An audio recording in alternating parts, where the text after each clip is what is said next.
ሰላም ሰላም ለእናንተ ይሁን ውድና የተከበራችሁ ኢትዮጵያውያንና ኤርትራውያን እንን አማርኛ የምታዳምጡ ሰዎች የምትሰሙ ሰዎች እንደምን አደራችሁ? የእግዚአብሔር ሰላም ለእናንተ ይሁን። እኔ ጋር ሁሉ ሰላም እና ወደ እናንተ አሁንም ብቅ ያልኩት አንድ ሀሳብ ይዤ ነው።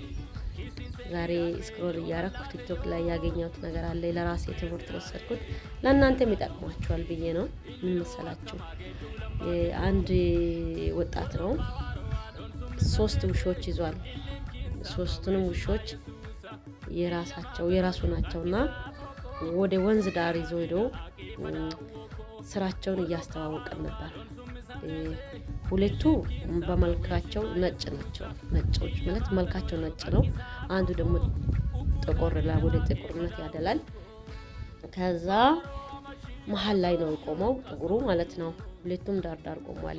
ከዛ ወንዝ ዳር አሁን አለ እነዚህ ሁለቱም ነጭ ውሾቹ ከጥቁሩ የሚለዩበት ምክንያት አለ። ወይም ጥቁር ከነጮቹ የሚለየው የራሱ የሆነ ስራ አለው አለ።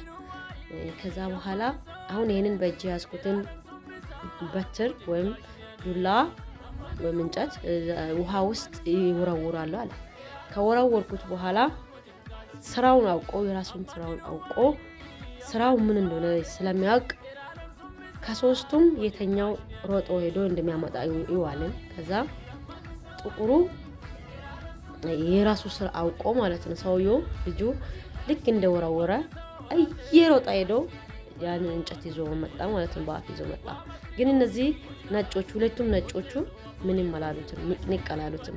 የሁለታቸውም የነጮቹ ስራ ምን መሰላችሁ? እነሱ ጋርድ ናቸው።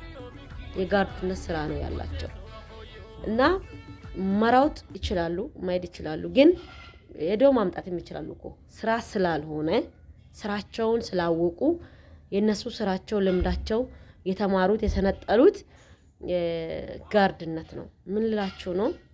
ብዙ ጊዜ እኛ ዋጋ የምንከፍለው የኛ ያልሆነውን ነገር ለመስራት ስንሞክር ነው። ውጤታማ ማን ነው?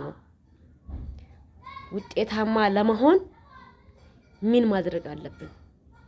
ለኛ የጸጋ ስጦታ አሁን መንፈሳዊ ዘርፍ ስትመጡ ወደ መንፈሳዊ ህይወት ስትመጡ ለኛ የተሰጠን ጸጋ ስጦታ ምንድነው ብለን ያንንን ጸጋ ካወቀን ያንን የተሰጠንን ወይም የተላክነውን ያንን ነገር ለመስራት ዝግጁ ማድረግ አለብን።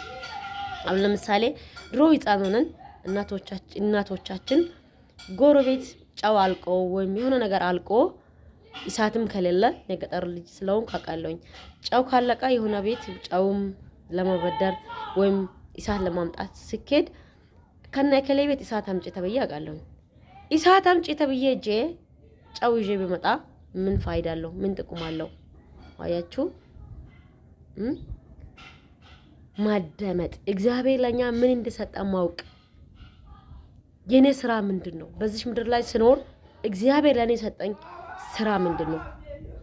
እና ምድራዊ ነገርም እየሰራን ካለን እግዚአብሔር የተኛውን ሰርቼ ስኬታማ እንዲሆን ነው በኔ ላይ የሰጠው ስጦታ።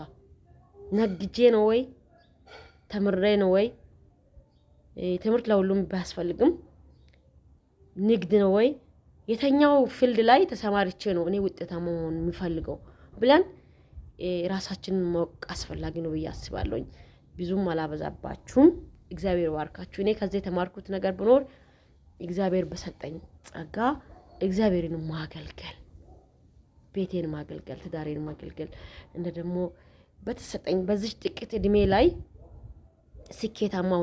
ስኬታማ ሴት፣ እንቁ ሴት፣ እግዚአብሔርን የምትፈራ ሴት፣ ጠቢብ ሴት፣ ብልህ ሴት ሆኜ ማለፍ እፈልጋለሁ እና እድሜ ዝም ብሎ በከንቱነት እንዲያልፍ አልፈልግም።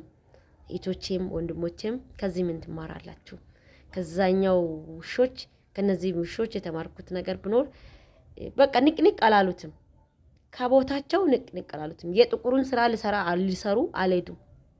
ብዙ ጊዜ እኮ የብዙዎች ሰዎችን ለመስራት እንሮጣለን፣ ያለ ቦታችን እንገኛለን።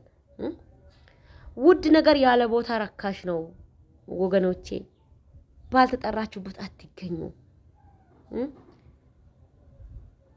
ባልተጠራችሁበት በውስጣችሁ ኮንፊደንስ በማይሰጠው ቦታ ላይ እግዚአብሔር በማይከብርበት ቦታ ላይ አትገኙ እላችኋለሁ። ተባረኩ።